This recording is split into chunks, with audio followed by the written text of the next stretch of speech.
I want to show. This is one of the books from Jyoti Gopal, who's the author you see right here. Suma's book I also recently read, which is on our Instagram channel. We reviewed it last week. It's super interesting. And I still have to read Namaste is a greeting, Suma. I know it's just recently won an award and I can't wait to read it. And we have Vidya here, who just wrote Adventures of Rinni and Bo, but she's also a conscious parenting coach. And as a parent, I did not know that was a thing. So I get so excited when I hear from her. She has incredible ideas for anyone who has kids, or anyone who's thinking about writing in a broad way. Very, very incredible to talk with you, Vidya. And I'll get into the details of who these people are a little more. I would just want to go through a little bit of logistics. I would request whoever is here to kindly mute yourselves if you're not speaking. But if you are speaking, definitely raise your hand so we know, we can answer if you have questions. We will go through some kinds of questions ourselves, but we will also, in the end, if we have time left, we would ask our audience if they have any questions they would like to share. So that's the program really broadly. We're a non-profit in Austin. We also have presence in Dehradun, India. And if you hear pings and tings, that's because people are joining. And in Montreal, in Canada. We want to build diverse storytellers of the future. If you know us, you see us sharing this information over and over in our channels, that we want to have as many diverse and authentic stories out there as possible. We know this now statistically, that 70% of children's books or young adult literature has lead characters who are either white, skewing male, or they are animals. And we want to do something to increase the diversity so all children and aspiring creatives can see themselves represented in the media, because that gives them the creative confidence to be creative as well and get their authentic stories out. We do this by a couple of ways. One of the ways is that we have inclusive storytelling workshops for kids, K through 12, and also educators or adults who are interested. In fact, for adults, we run a certification course with the help of our partner. And we have a small footprint of publishing children's books, and we create toolkits for families and educators that they can bring various South Asia-inspired stories into classrooms or, their lives to talk about culture in a fun way. And our main hope is that, that helps people to develop and share their unique voice. Some of our programs, quickly, these are our in-person storytelling workshops post-pandemic. Definitely super exciting to meet with kids. They have vivid imaginations, and the kinds of questions we get always makes me laugh or really wonder why I didn't think about it, as you would expect. We run Kitabi Kisse, which I want to focus on because it's author and creative focused. We want to showcase South Asian role models to kids. Specifically, that's why we go through these interviews on a weekly basis. You'll see them published on our website as well as on Instagram. This is something that we really want to keep doing so that people understand here are all these wonderful South Asian authors, illustrators, or creatives who are coming up with new work, and we introduce that to our audience. We run children's story competitions all the time, and we just finished one in spring. We have one coming up in summer, and this is all to encourage kids to really channel their creativity. One thing I would say is that we also have a South Asian culture revival program, and this is very close to my heart because in about 5 to 10 years, the world might lose 50% of its languages, which is equal to 50% of its knowledge, which is very dire if you think about it, because we have become more and more homogeneous in terms of what we speak. So we partnered with an Indian nonprofit, Millennium India Education Foundation, and they are currently, in fact, even running revivals or capacity building workshops for some ancient scripts, including Sharda, including Nevari and others, because this really is something where we feel so much of South Asian knowledge about our culture is sort of like in those little nuggets, and we want to make sure that we have enough training around those languages that people at least know what is the kind of knowledge they contain, and we have scholars or students who are trained to learn how to learn about any of those languages or forms that are getting extinct or dying. In April, we had a Ladisha come to one of our workshops, which I got personally excited about. It's a musical storytelling genre, 100 years old, that we were able to play a little part in its revival as we presented the Ladisha to our workshop cohorts. So this is work we keep doing because we believe there's a lot that the world hasn't seen, with especially which was kind of like overshadowed with like the 200 years of colonialism the whole of South Asia has experienced. So bringing all of these stories out is something that we strongly believe in. It's sort of core to our mission as well. And how to support us? I get this question quite a lot because now that people are starting to hear about us, we are a relatively new and young nonprofit. And, we've now worked for close to 2 years. And I would say this is the different ways you can support us. Like, people like a nonprofit, we accept donations, but we also would love to have volunteers who can work with us. If you are someone who likes to join creative workshops, please join us.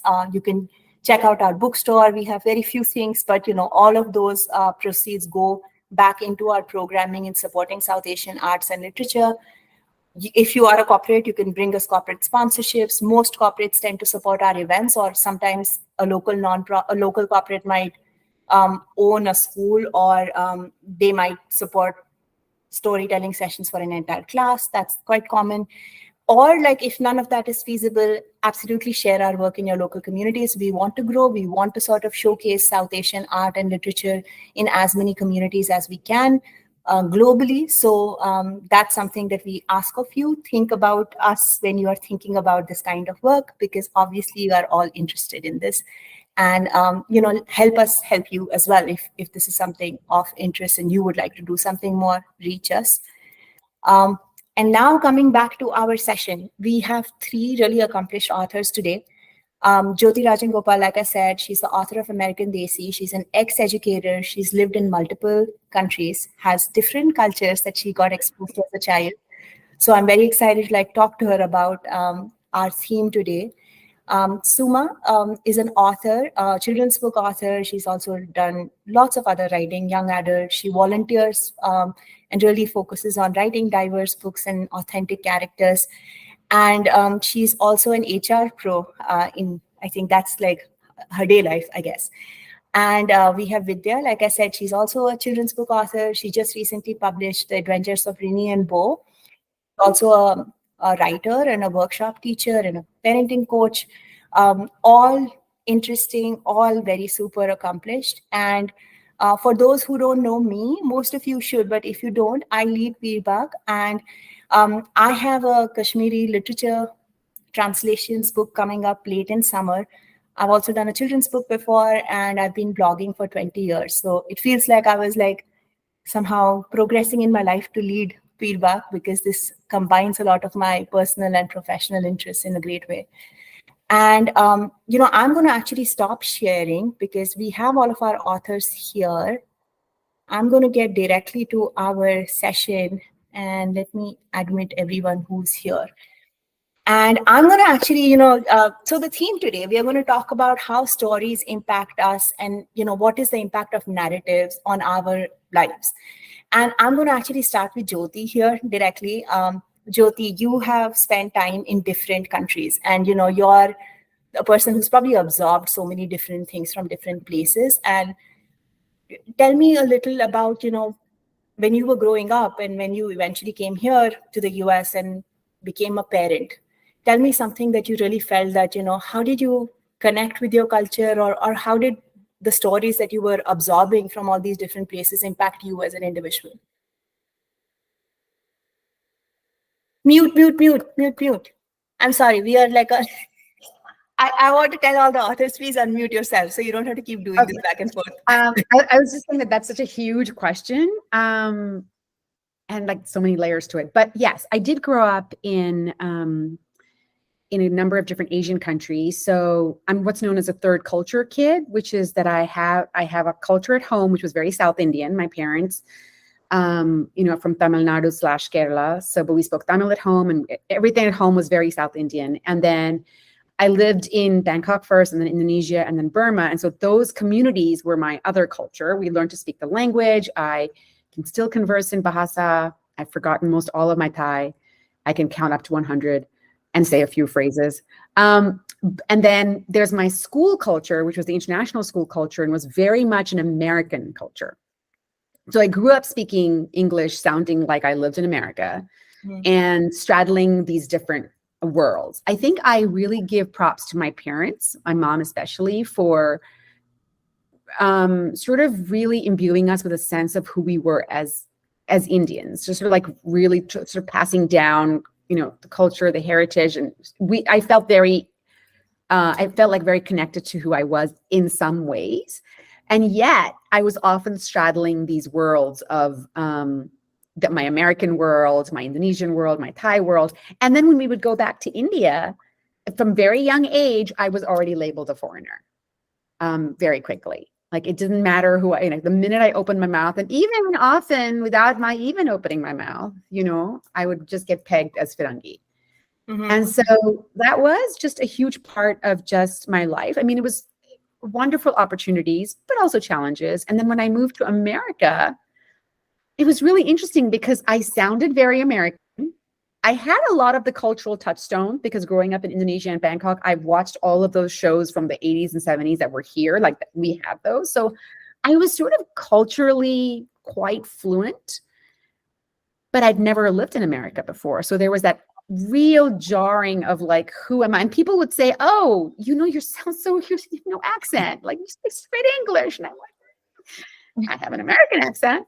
And then when my daughters were born, I realized that in some ways, their experience growing up Indian and American were similar to mine, but also very different. And what I mean by that is that I grew up with a much stronger sense of who I was as an Indian because I was growing up in Asia. I had a very strong Indian community around me.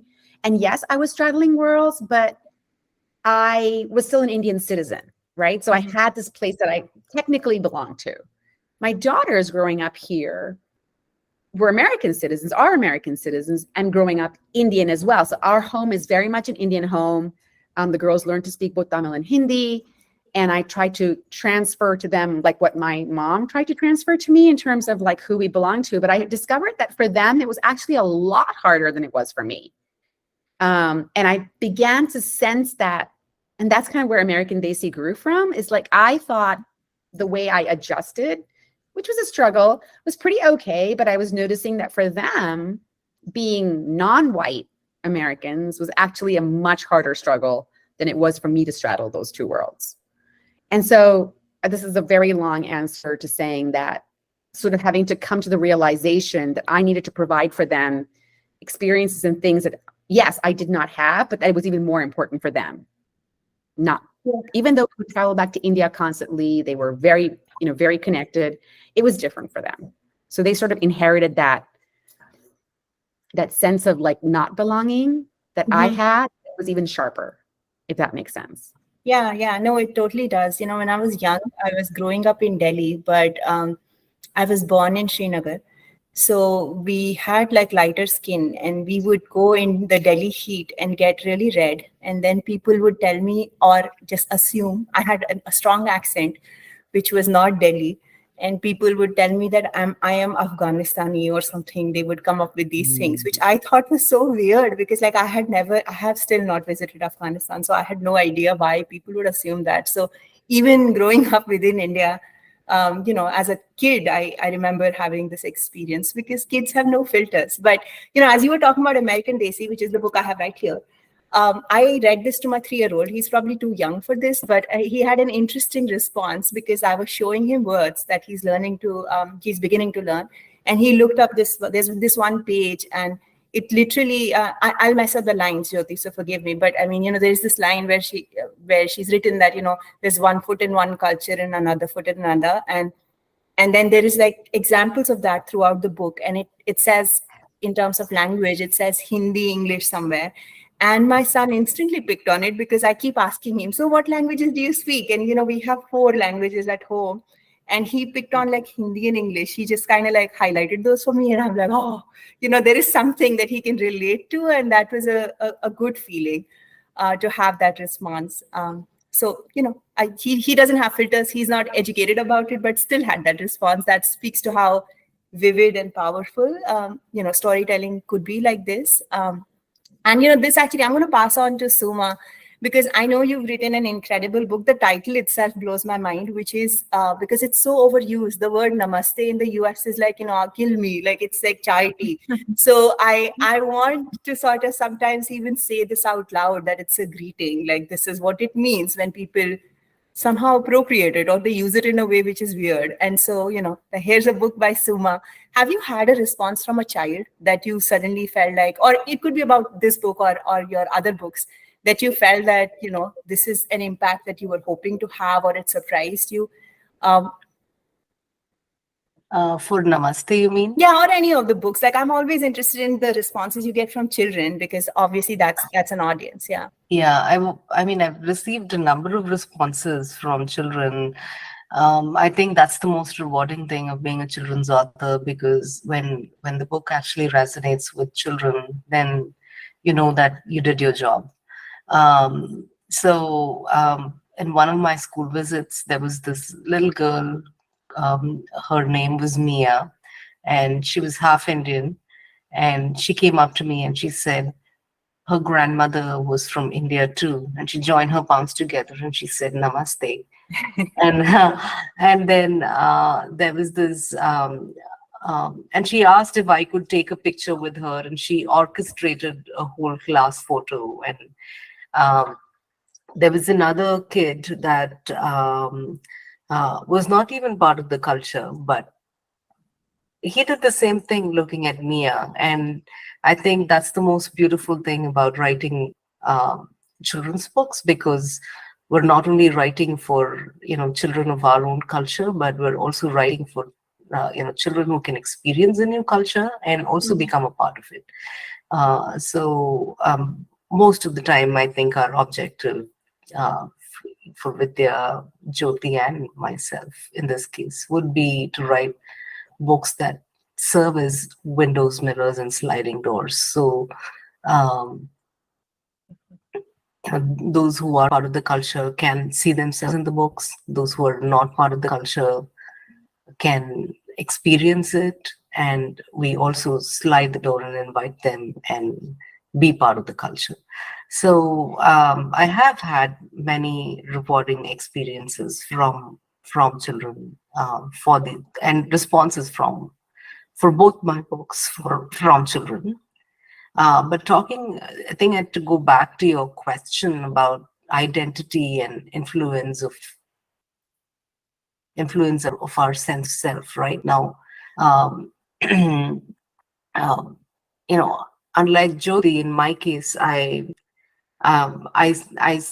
actually stayed in India for a very long time, and before moving to the United States. So, but as a child, I still always shied away from my identity in a public setting, and I didn't.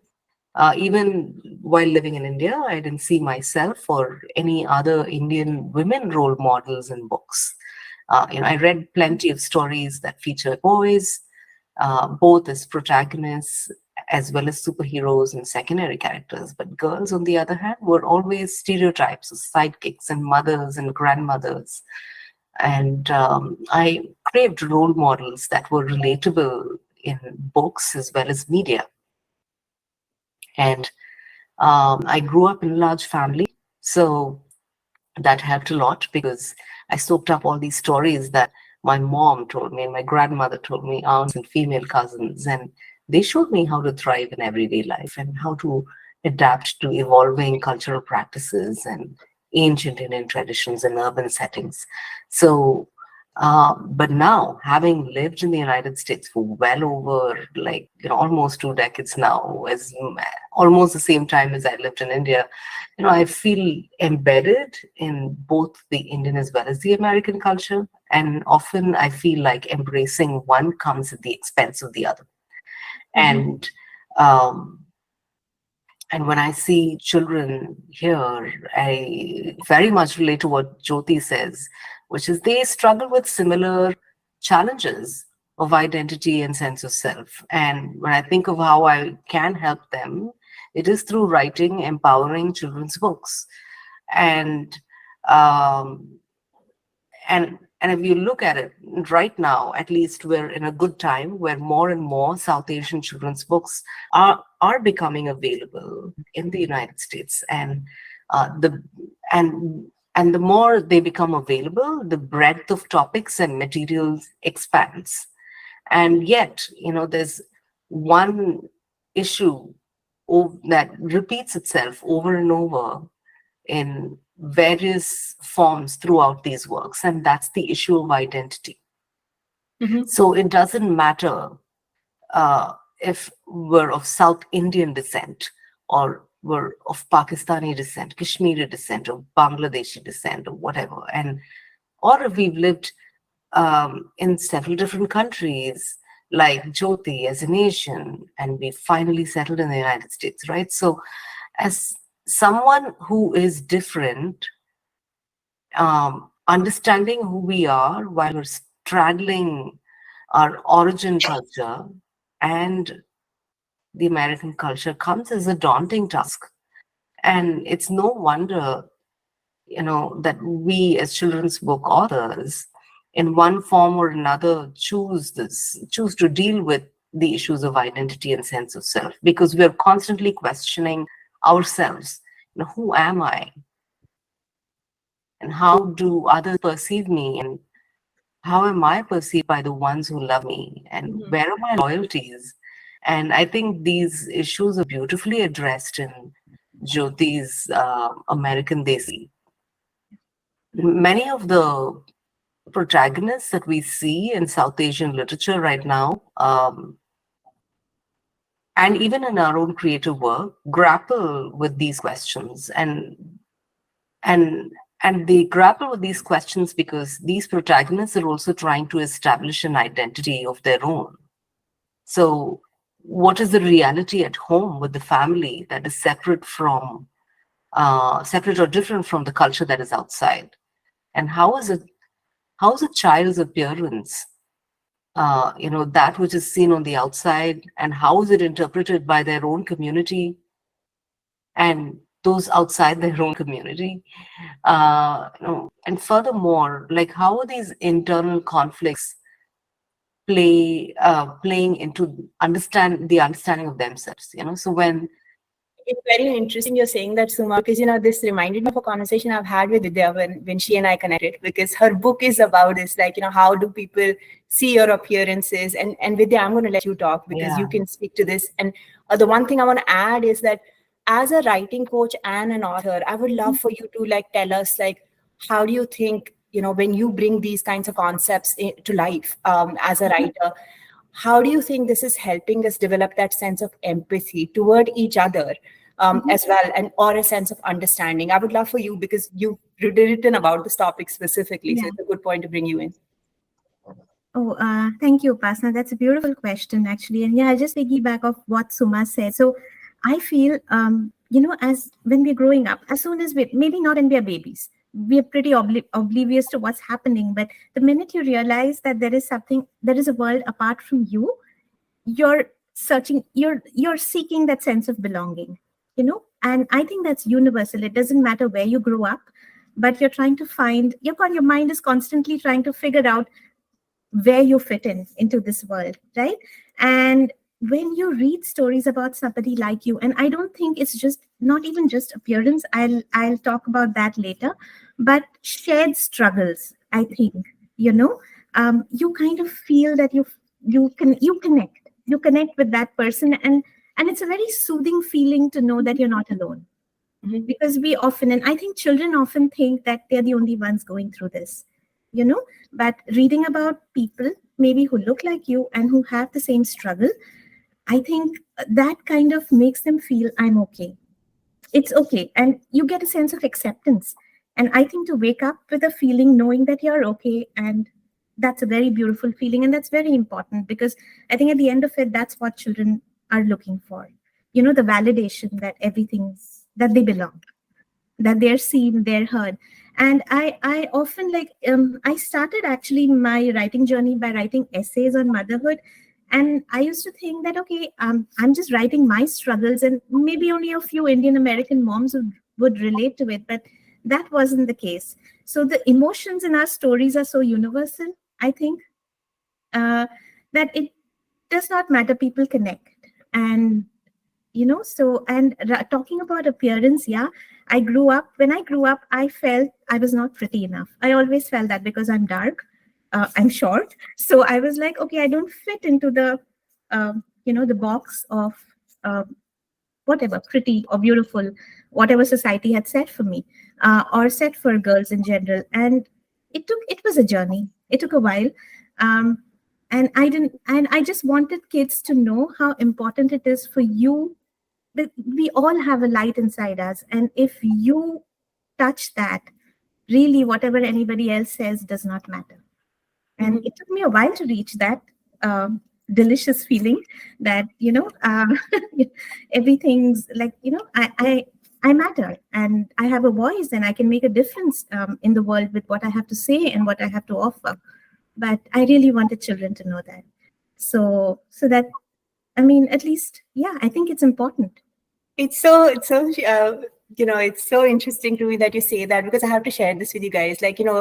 I am 5'7", and I was always a tall child in my class. But, as you were talking, I suddenly was reminded of this, that I always felt that was sad, or I wish I was shorter. And that's kind of random, right?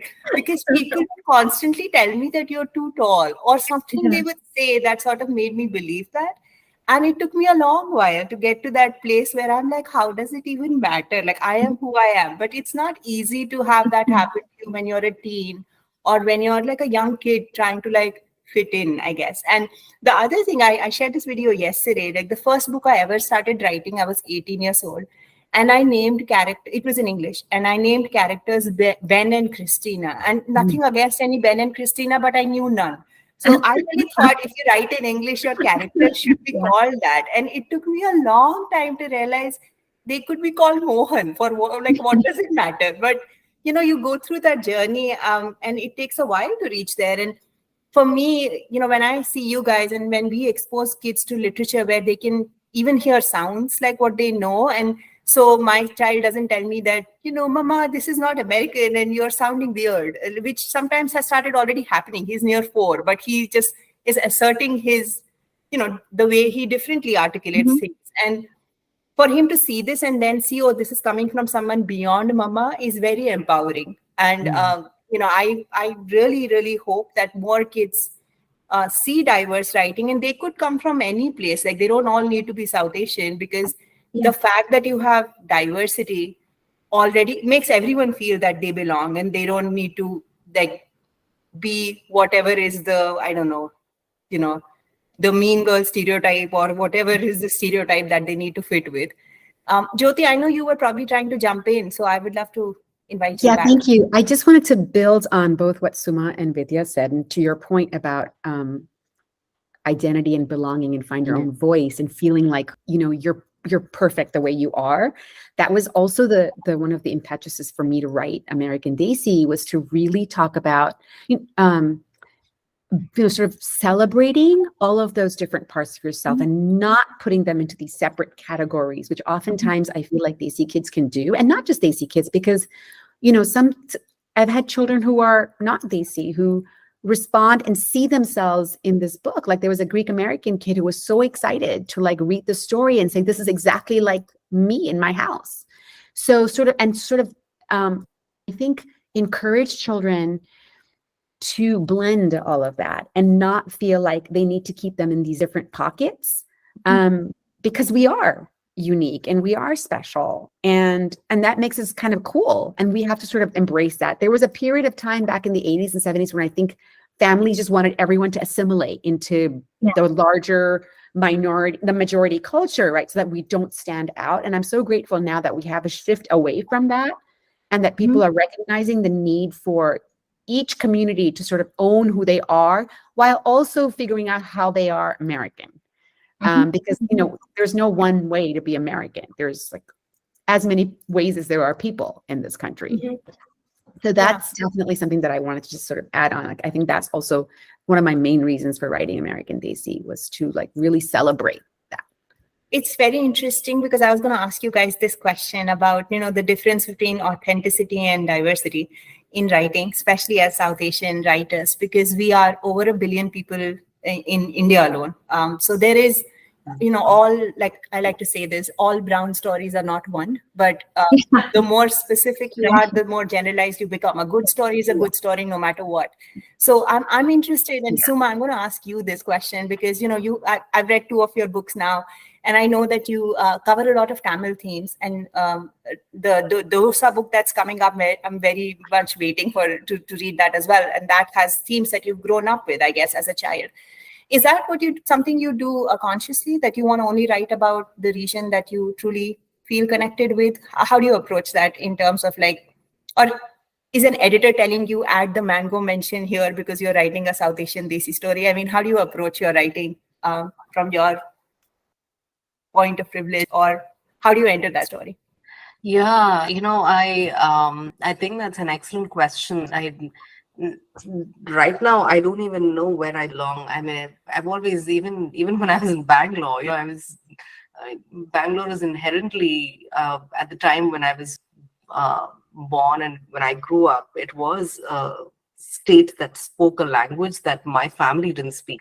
But so I've struggled with some aspects of fitting in, just like how you said, Upasana, from Kashmir to Delhi. I had similar experiences where, I was also struggling with issues about language and culture. But then, given that India is a secular country, we were exposed to people of all religions and all cultures. And I think that somehow, in some way, pours into my writing. And that was essentially the theme of Namaste as a greeting too, because I really wanted to show that when characters confront these questions of identity and sense of self,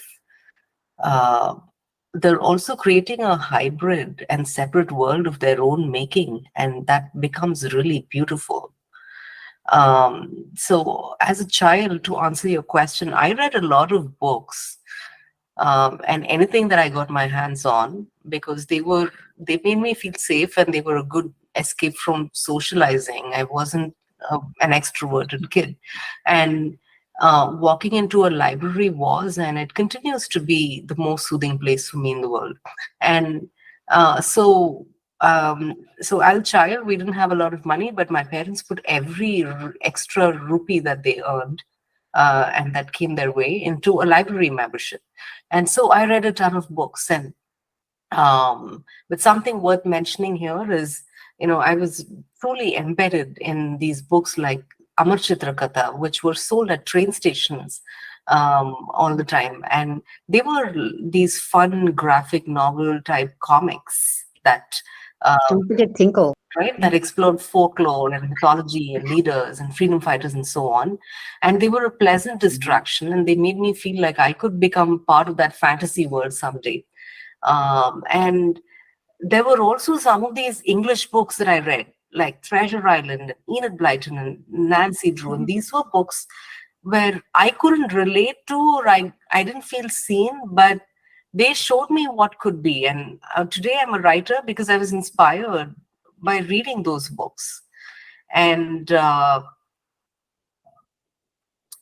I think part of all of that stayed with me. I feel like, okay, so I read all these small books that have been my inspiration, and what can I bring to that table? And everything that I grew up with reflects into my writing. Yeah, I guess like in another world, we probably grew up very similar, because I could totally relate to what you just said. I read the same books and was definitely spending a lot more time in the library than anywhere else. Vidya, you grew up in a large city as well with I did. Mumbai, yeah. Yeah, lots of like cultural elements. What do you channel into your writing? How do you sort of piece together these different parts of your culture?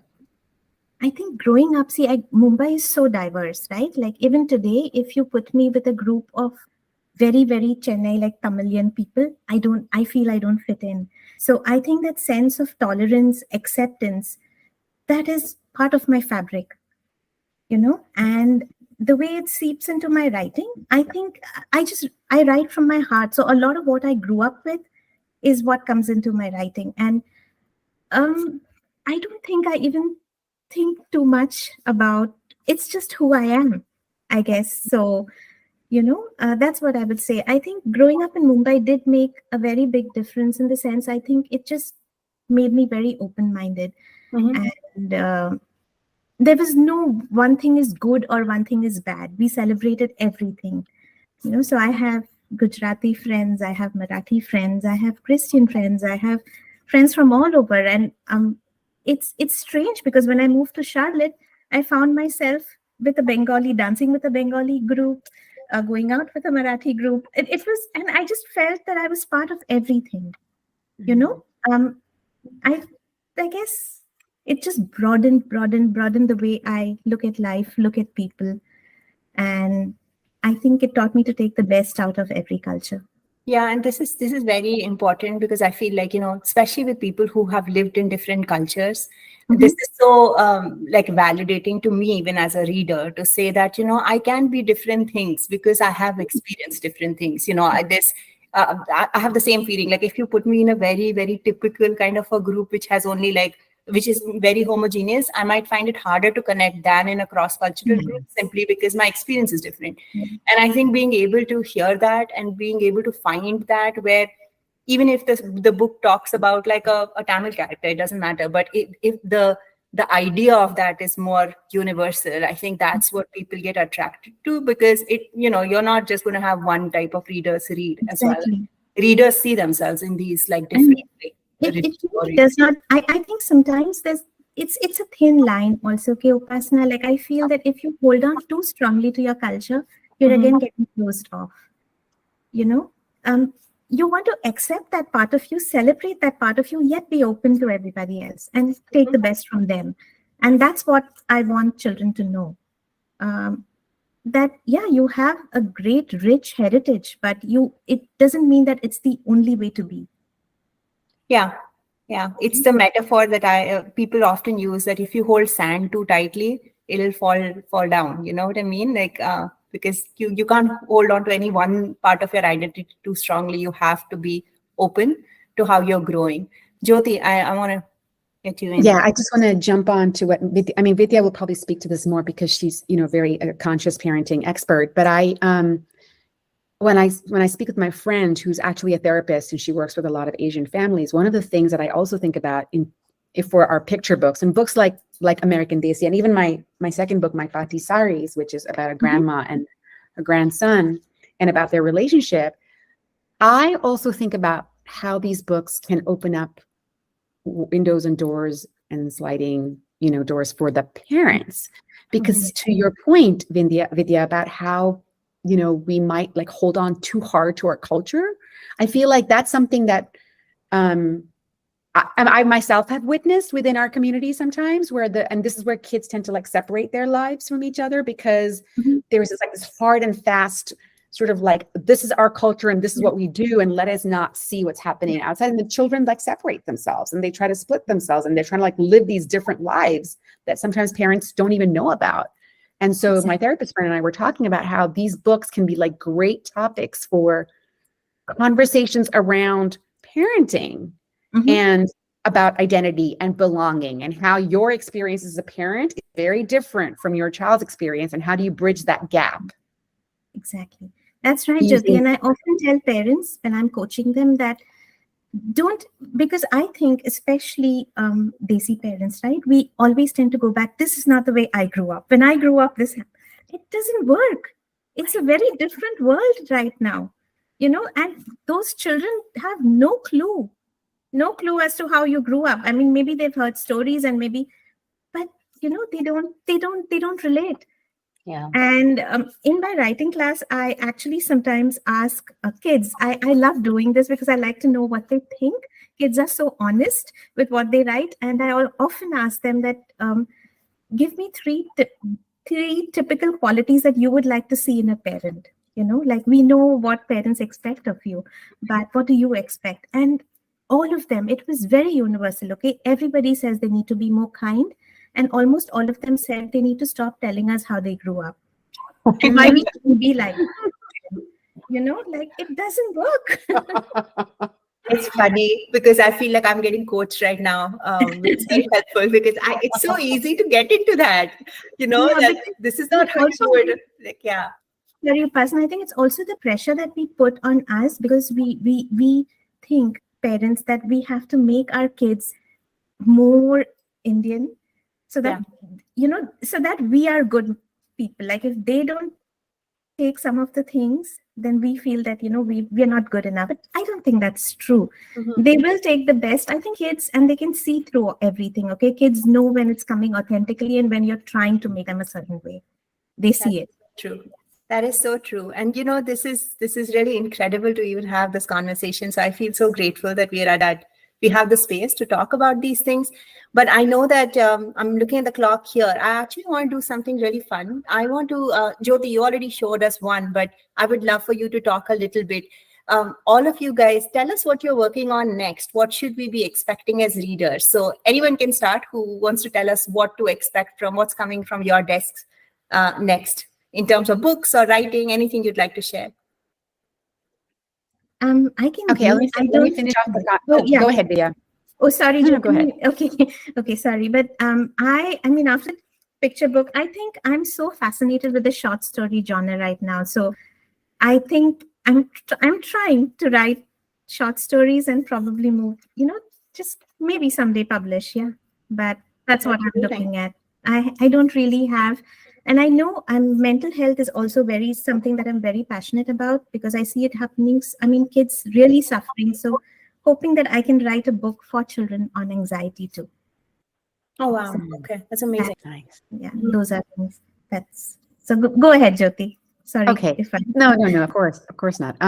So yeah, my Bhati saris that I showed you came out in November, but my next picture book that's coming out is coming out in October. And I only write picture books so far. So all my picture books that are coming out over the next few years are all picture books, but I hope to get to my novel in verse at some point in time. I'm struggling and working on it, but it's going to be a long process. But the next picture book that's coming out is called Desert Queen. And it's actually a picture book biography based on the life of Harish Kumar, who was a drag performer in Rajasthan.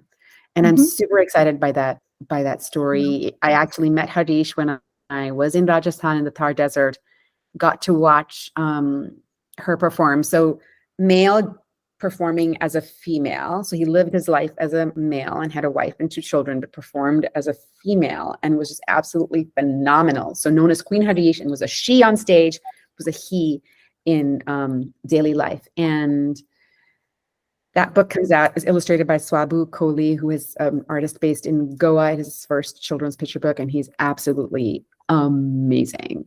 So I'm very excited for the world to see this story.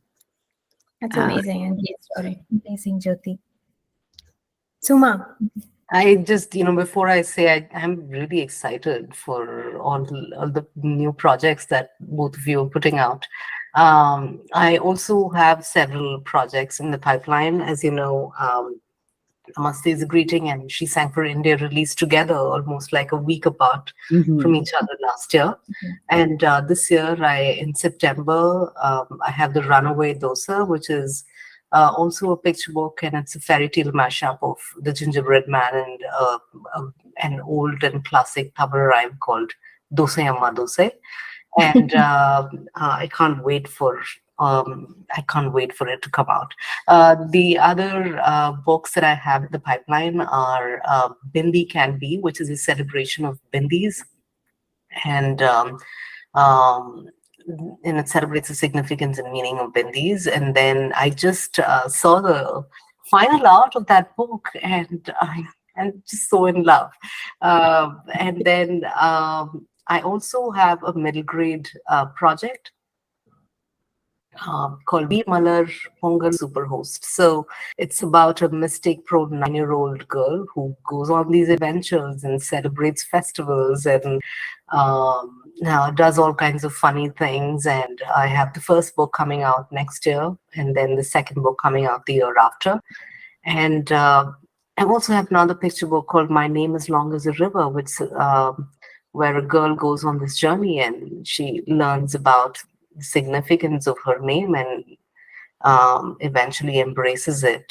And then in 2025, I have a couple of other books that are not announced yet.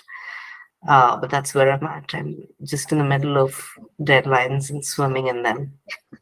That's an incredible body of work. So I'm amazed at how you're getting all of these together, but they all sound interesting to me, especially the name one, because that often is like something that I thought I would give my child the shortest name, so his name is not mispronounced, but even that gets mispronounced. His name is Adi, but people can't read the soft D.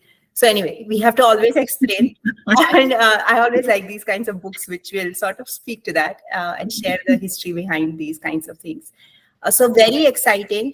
I know we have a few readers here or people who are attending. So does anyone have a question that you would like answered? I would love to ask if you guys had any burning questions you want to ask. Don't worry, this is not putting anyone in a spot. If you're like in a zone where you can't speak a lot, you can also type it.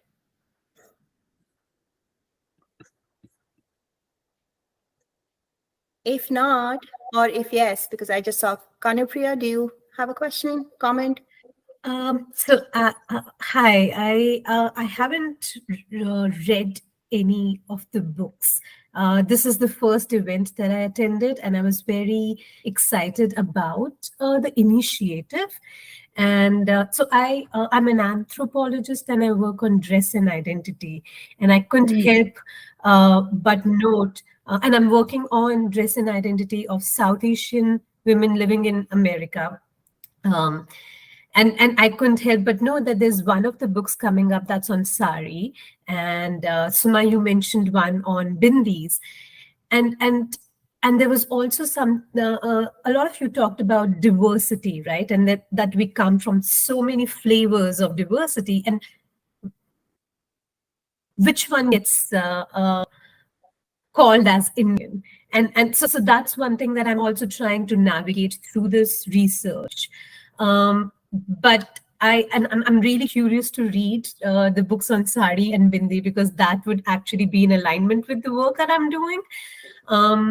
But I don't have a question. It's more like a comment that I did not know before this, that there is an initiative where people are concerned about like how to keep in touch, how to juggle between these two identities and equip children to do that. So yeah, more than a question, it was just that I'm really looking forward to the upcoming books. And also, if I can, I would love to, like I was making some notes about what people choose to wear and how people kind of take markers around dress identity and visual appearances in everyday life. So I would love to get in touch with people. If that is something people are open to, I would love to have your email IDs and get back to that. Yeah.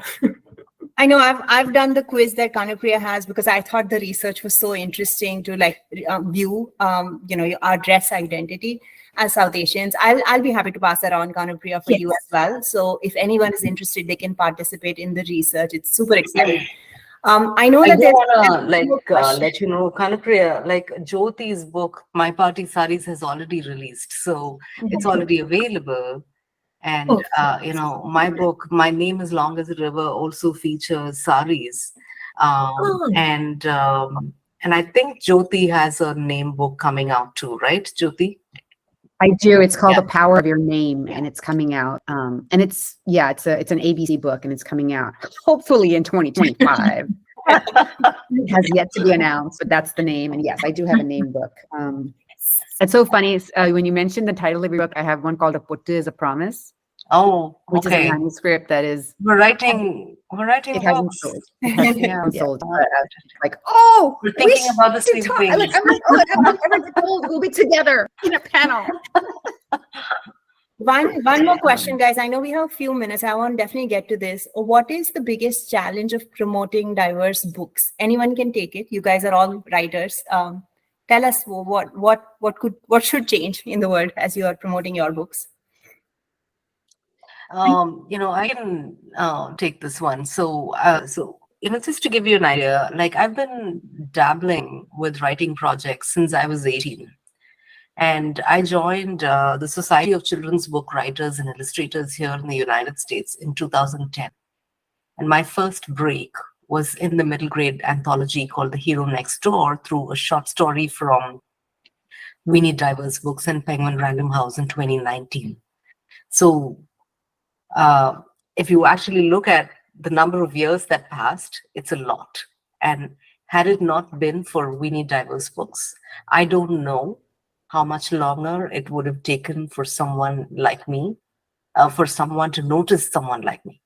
And so I'm very thankful to organizations like We Need Diverse Books and Society for Children's Book Writers and Illustrators, and also my incredible, amazing agent and super talented editors, and local bookstores here, and people like you, Upasna, for seeing the value of books written by people of color and those who are from marginalized communities, and also inviting us to events like this, when so many children's books are by marginalized creators are banned across the country.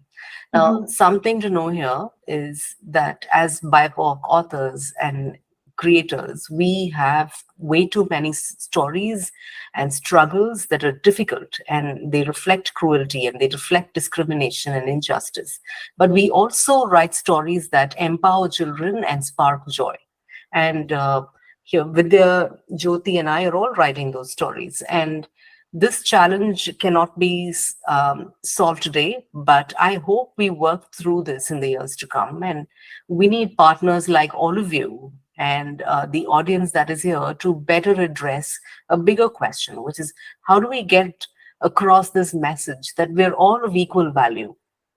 And if books are marketed to people of and that'll happen only when books are marketed to people who are not only from our own group, but to everyone. And ultimately, the aim for all of our books, like we've been discussing throughout this conversation, is to serve as windows, mirrors, and sliding doors so that is for someone who has a lived experience, and some of and those who don't either. And I've read many books as a child about and by people who didn't look like me all of my childhood, and I've been inspired by them, and today I'm a writer. And so to make books by creators of marginalized communities part of the bibliography of children's literature is a fair request. So yeah, I'll just rest it there. Yeah, Jyoti. And I want to add on to that, because yes, absolutely, Suma, to your point. And I think we're sort of riding this wave right now of, to your point, Suma, is like there's this recognition that there is a need for more diverse stories in our world. And so I think we are like at that lovely space where a lot of those stories are more willing to be heard by the publishing industry. Let me put it that way.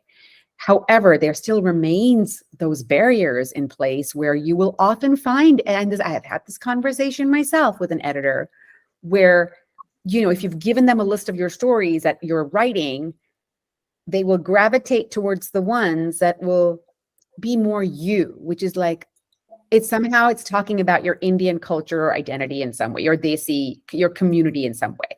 But if you're writing other stories that may just be this really fun story, it has nothing to do with who you are. Like if you're writing about nonfiction, or if you're writing a fun story about whatever it may be, an incident in the garden, I don't know. Those stories then become less important because they're not stories about your identity in some way, that they feel like those are the kind of stories they want to write. So I think we still have some ways to go, because I think it would be really good for children to see stories about all kinds of things by diverse authors that has nothing to do with necessarily their community. And those stories are very important, and we will all continue to write them because we need them. But I also think it it would be great if we could also write stories that are not about our identity too. And that diversity in the publishing world also needs to exist. Does that make sense? That is amazing. And that's related to a question Kavita just put in. Any one of you guys can answer, of course, because this is something, that's why I was like asking, do you have to include the mango? Because you know how sometimes people will be like, how is it an Indian summer if you don't mention the mango? And, it's just like stereotyping, which we often see. And so I would love to know, like, when you guys talk with editors or publishers, have you ever experienced this kind of like pushback where you might not be overtly focused on identity, but it might be a general experience? I'm just sort of trying to summarize Kavita's question here, but that's also my question. I don't know about editors and publishers, Upasna. I've self-published both my books because I didn't want, because when I went to the SEBWI conference, a lot of them said that, they don't take rhyming. They don't like books in rhyme. It's very hard. And both my stories came to me in rhyme. And I didn't want to change that because that's what felt authentic to the message. And I had a friend who has illustrated both my books, and she's done a fabulous job. And what happened was, it's very general. Like if you look at the characters, the first one is The Adventures of Grandpa and Rain. It's about a grandparent and a grandchild and their relationship. And it's not, if you look at it, you won't even say that the grandpa looks Indian. It's like, a very happy, jolly grandpa. He's not brown skin, but then in India, not all of us have brown skin, and that's okay, right? So, but I had people, when I read the book, when I showed the book, and when I was doing events, I had adults come up to me and ask, but the grandpa is not brown, so is it your story? And I said, it is. It doesn't have to be, he doesn't have to be the same color as me just because the story is, I'm passing on my experiences through the pen. But there is, I think there is still this thing, as Jyoti mentioned, that they want to know, they want stories from you that talk about your Indianness. That's more acceptable, which is, so that we still need to go a long way for that. Yeah. Yeah, to answer Kavita's question, are publishers accepting general childhood themes, but they have Indian characters as heroes? Yes.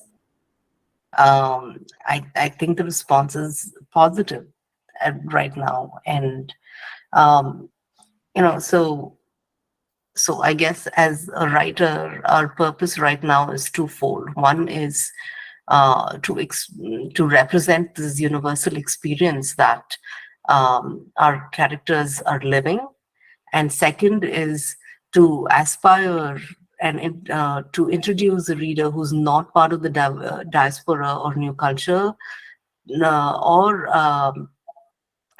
to a child who actively navigates all of these cultures together. So I guess our focus right now is to look at our efforts on how to authentically introduce a reader to a character. And that's what takes a long time. Examining our words and our voice and our narrative choices, and helping readers climb into the skin of our characters. Sometimes that takes days, sometimes it takes months, and sometimes years even. But it's a great privilege. And it also comes with a great sense of responsibility of being mindful of how we're actually creating empathy and leaving that door open to hope and bringing the world together. And so when the book is out and I see and hear from readers, it makes all the efforts worth it, no matter how long it takes to put a book out. Yeah, no, that is absolutely accurate. I feel like like you were saying, there's no overnight success, especially when you're writing. All experiences, lived experiences, or your writing experiences are additive till you reach a point where the story matures enough that you put it out to the world.